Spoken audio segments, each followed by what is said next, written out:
Pernah nggak sih, baru aja 5 menit ngejelasin materi, tapi murid-murid udah mulai ngelihat handphone, ngobrol, atau malah ngelamun? Banyak guru-guru yang bilang, iya, anak zaman sekarang memang susah fokus. Tapi, gimana kalau masalahnya bukan karena muridnya malas? Gimana kalau cara ngajar kita yang memang perlu diubah? Karena kalau kita masih ngajar dengan cara yang sama, seperti 10 atau 20 tahun yang lalu, jangan heran kalau murid mulai kehilangan fokus.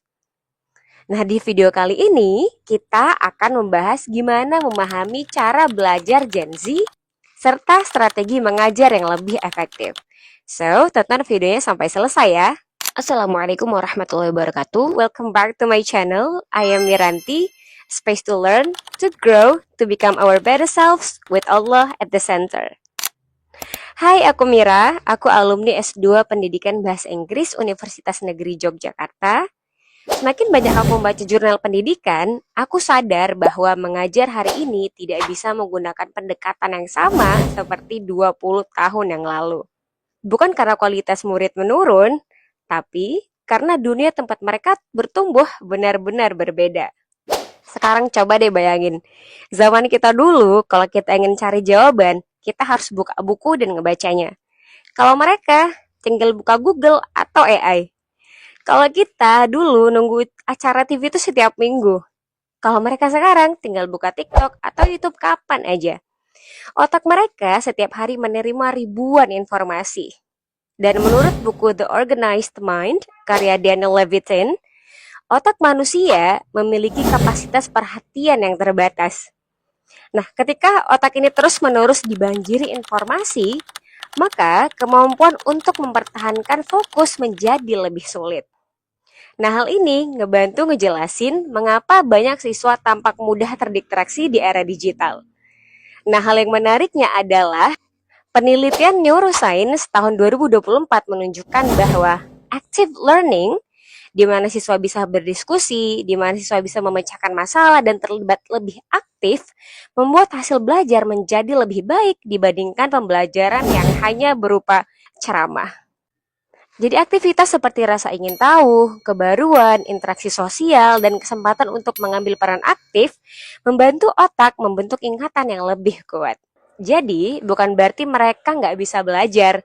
Mereka hanya nggak lagi cocok belajar dengan cara yang sepenuhnya pasif. Dulu, guru adalah satu-satunya sumber ilmu.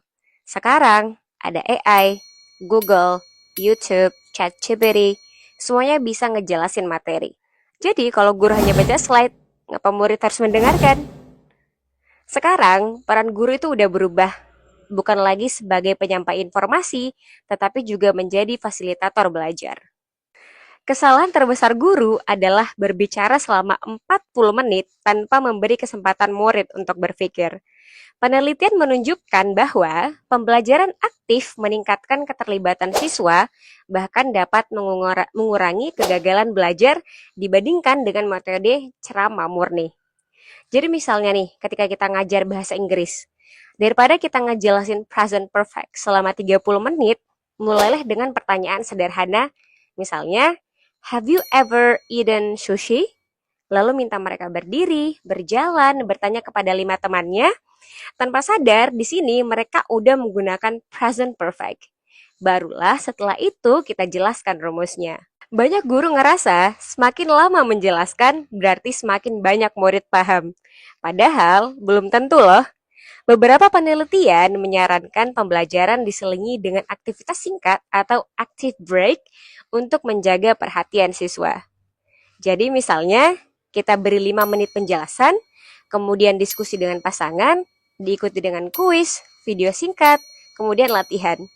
Jadi otak murid itu diberi kesempatan untuk memproses informasi, bukan hanya menerima. Kemudian kaitkan dengan kehidupan mereka atau yang relate dengan mereka. Jadi misalnya nih, kalau kita ngajar conditional sentence, jangan gunakan contoh if I were a bird, tapi gunakanlah contoh if I had 1 million followers on TikTok, atau if ChatGPT disappeared tomorrow. Nah, mereka langsung akan tertawa karena relevan dengan mereka. Karena ketika sesuatu relevan dengan mereka, otak lebih mudah mengingatnya. Nah, yang menariknya lagi nih, konsep pembelajaran aktif sebenarnya sudah dicontohkan Rasulullah Shallallahu Alaihi Wasallam. Rasulullah SAW nggak hanya menyampaikan ceramah panjang, beliau sering bertanya kepada para sahabat, menggunakan perumpamaan, dan memberi contoh langsung melalui tindakan.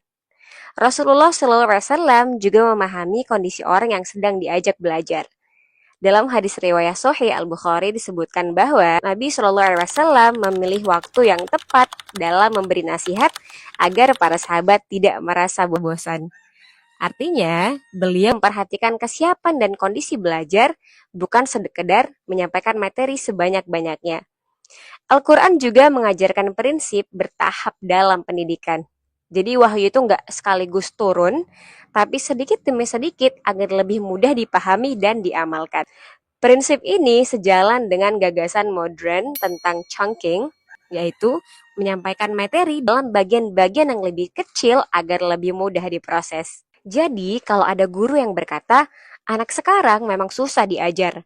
Mungkin pertanyaannya bukan itu, tapi apakah cara mengajar kita sudah sesuai dengan dunia tempat mereka hidup?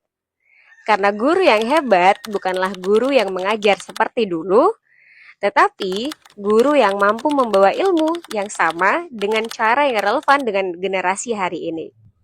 Dan sebagaimana dicontohkan Rasulullah SAW, tujuan mengajar bukan sekedar menyampaikan ilmu, tetapi memastikan ilmu itu benar-benar dipahami, diamalkan, dan memberi manfaat. Jadi kalau kamu seorang guru atau calon guru, tulis di komentar, menurutmu tantangan terbesar mengajar Gen Z itu seperti apa?